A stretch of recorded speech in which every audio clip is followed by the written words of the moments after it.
আজকে আমরা দেখছি আরও একটি প্রশ্ন যেটা কিন্তু স্কুলে অলরেডি পরীক্ষা হয়েছে, অর্থাৎ সেমিস্টার ওয়ানের প্রশ্নপত্র বাংলা এবং তার উত্তর সহ। দেখো যেখানে 6 দাগের প্রশ্নটা কিন্তু অবশ্যই কোকিল হবে।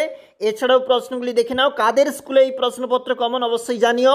আমরা চলে যাচ্ছি 2 নাম্বার পেজটা, দেখে নাও প্রশ্ন এবং তার উত্তরপত্রগুলো ঠিক কেমন ছিল সেটা তুলে ধরা রয়েছে।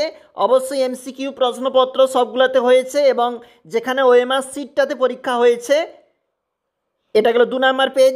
চলে যাব 3 নাম্বার পেজটা। অবশ্যই দেখো 3 নাম্বার পেজ যেটা শুরু হয়েছে, দেখো অবশ্যই প্রশ্নগুলো গুরুত্বপূর্ণ ছিল এবং এছাড়া অন্যান্য প্রশ্নগুলো আমরা ঠিক উপস্থাপন করব ঠিক এইভাবে।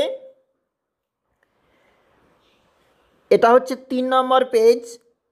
চলে যাব 4 নাম্বার পেজ। দেখো ঈশ্বরচন্দ্র বিদ্যাসাগর কবিতাটি একটি সনেট, এটা দিয়ে শুরু হয়েছে 4 নাম্বার পেজটা এবং নিচে রয়েছে কিন্তু একটা স্তম্ভমিল।